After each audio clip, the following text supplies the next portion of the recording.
This video is about Rodolpho in A View from the Bridge. Firstly, when we meet Rodolpho, he's come over from Italy into New York, and he's looking for work because in Italy there's an awful lot of poverty and there's not very much work at all. So he's come over on the boat as an illegal immigrant. And the first thing that's really noticeable about him is the fact that he looks so different from other men. Classically, the Italian man is dark skinned and dark haired with dark eyes, and Rodolpho is blonde. So immediately Catherine finds him attractive, and Eddie finds him feminine, and Eddie doesn't like that, and obviously Catherine does. And then when we get to know Rodolpho just a little bit, we see that he's actually quite unusual for a man in the fact that he is quite feminine. So he enjoys making dresses and is able to do so. He is helpful, putting the coffee out, and helps with the women doing their jobs and things that would seem a little bit more feminine. He sings. And he not only sings in the house around Catherine, which he finds really impressive, he also sings on the boats. And I guess in a way he is symbolic of the change that was going on in America, where people were kind of shedding their stereotypical roles. Women were becoming more liberated, and men were becoming classically less chauvinistic, and it just being about strength, and etc. And I guess kind of falling into the rock and roll period of the 50s. When we meet Rodolpho, he's quite unabashedly himself, despite the clear disapproval of Eddie, who very, very early on just starts to address Marco and doesn't even acknowledge anything that Rodolpho has to say. And I guess you could argue that part of the reason that Rodolpho is so confident, despite the fact that he's really slim and slender and not deemed to be a strong man. I think Eddie says that he could be like brushed over by a newspaper folding, is because he has Marco's protection, and Marco's really, really very strong. They say like he's a regular slave, which obviously means he's really strong, and so Rodolpho knows he has that protection, so perhaps that gives him a little bit of confidence. And Rodolpho is relatively young and doesn't have his own family or wife, and with that comes a bit of immaturity. You know, he laughs and makes jokes very early on, and is really confident. He's laughing. And I guess that immaturity is reflected in quite a lot of what he spends his money on. He buys shoes and records and things. Despite that immaturity, he does obey Marco, and when Marco tells him to do something, like, for example, stop singing, he does exactly what he's told. And I guess that he has a real sense of respect for Marco, and Marco's his elder brother. So although there is this sense of immaturity, he is really respectful of his older brother. And I guess that comes from his tradition in Italy and the family bond. And what's important about that is that despite the fact that he's left Italy, Rodolpho is really, really nostalgic about the country, and he talks a lot about it, and talks to Catherine about it, and he is nostalgic about the fountains and the lemons and oranges on the trees. But he's also very excited about America. He's excited, I guess, about the kind of leaving the tradition of Italy and greeting the development and the capitalism of America. He's interested in the lights and the cinema and Broadway, and those things all represent the kind of new developing future of America, and that kind of makes it likely that he does want his papers so that he can stay in America. And it's never really clear whether or not that plays any role in his relationship with Catherine.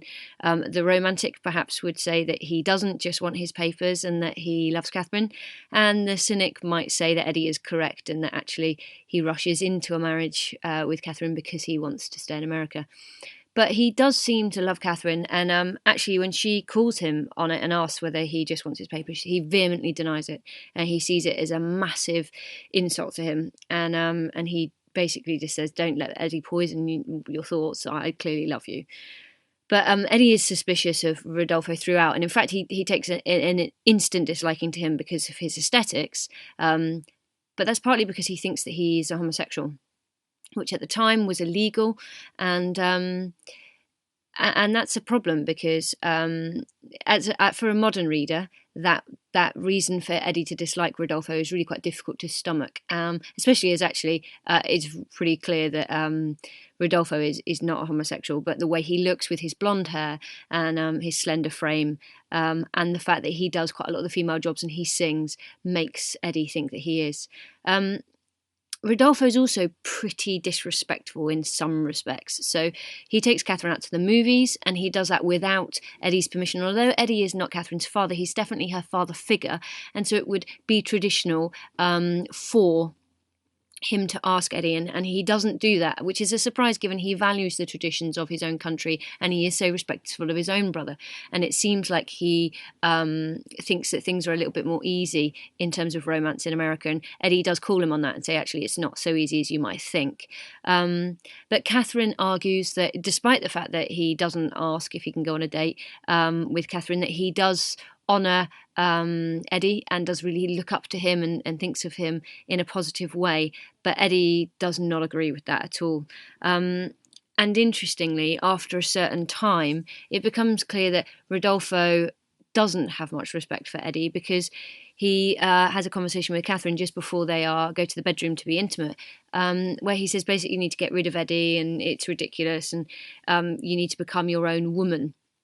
And then later, when he comes out of the bedroom and they've been caught by Eddie, Rodolfo is really smug, and he gives Eddie a look that basically says, "Yeah, well, I've taken your girl away under your own roof, and I've been intimate with her in a way that you never will be able to be."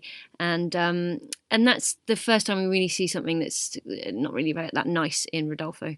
But maybe that might be because Rodolfo's been pushed a bit too far. You know, we know that Eddie threatened him, told him to get out of his house after this scenario. But even before that, we've got this scenario with the boxing, and Eddie's deliberately trying to physically intimidate Rodolfo. And what's okay about that is that Rodolfo knows that he has Marco's protection, which I guess is why he goes along with it. And post the chair incident where Marco lifts it above Eddie's head to say, actually, I'm stronger than you and don't threaten my brother, I think maybe Rodolfo's got a bit more confident and is ready to challenge Eddie. However, later on in the play, he does try to warn Eddie. And you could argue that was because he wants to protect Eddie and Catherine from Marco's violence, but it could also be because he doesn't want Marco to kill Eddie and get himself into trouble. And he tells Eddie that Marco's gone to church and basically says, you know what that means, because he's making a confession before he comes and commits a crime, which it ends up being, I guess, Eddie's murder.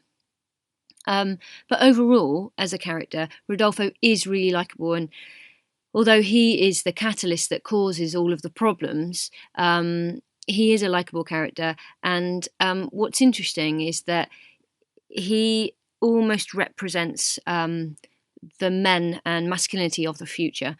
And I guess that could be why he triumphs over Eddie, because Rodolfo is the man of the future, whereas Eddie very much represents the man of the past.